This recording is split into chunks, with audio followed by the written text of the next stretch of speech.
My problem is that with K-pop, the members they blend in together. And one of the people say that Girls' Generation is harder to become mainstream in America because there's so many of them we can't figure out what their names are. But 2NE1 has four and Big Bang has five, so people can figure out who they are from because it's smaller.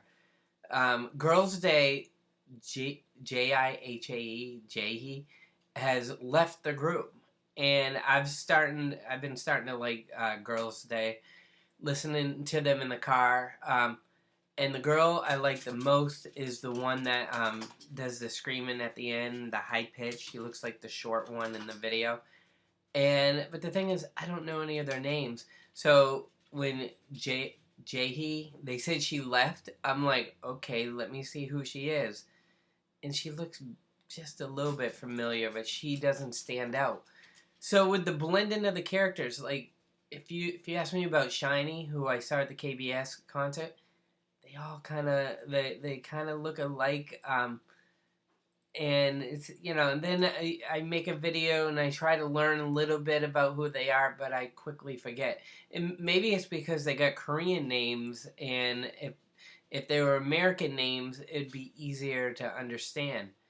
So it's just is I think for groups to come to America, we need to know a little bit more about who's who for them to succeed. And the other thing about America is, are there going to be K-pop stars who just stay in America all the time? I mean, you got Psy, who right now is in Australia, coming back to America. He's got a visa, entertainment visa, so he can come back and be in America like all the time as long as he's entertaining at a high level.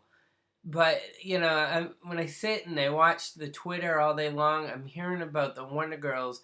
They're like at a university talking about K-pop, and I'm like, wow, the Wonder Girls are over here a lot, and it makes me sit there and just say, is there gonna be a K-pop group that becomes famous in Korea? Does a year, and then they'll spend 40 to 45 weeks in America and then just go back a little bit to Korea. So in other words, we steal their entertainers. Yes, Psy is all over the world. He's everywhere. He's an entertainer. But, when I see 4 Minute, who I've seen in concert, and then I saw that they were at KCON, and I see 2NE1, who's going to be next month in November out in LA. When I just see all these groups continually coming to America, I'm like, are we just going to consume them? Because I heard somewhere America's 60% of all the music, people buying music and stuff. So the money, I mean, there's more money over here. So are we just going to consume them and actually steal their stars, and then they just fly back to be on Music Core, like Mnet, like those shows, but we have them most of the time. Like right now in America, we're waiting for Psy. So I think it's interesting. And then you got Chad Future, who is a K-pop. So he's an American doing K-pop. So a K-pop is a new thing. Instead of just K-pop, a K-pop. But I like Chad Future. I think he's got a future in K-pop. But he's coming out with new videos and all that.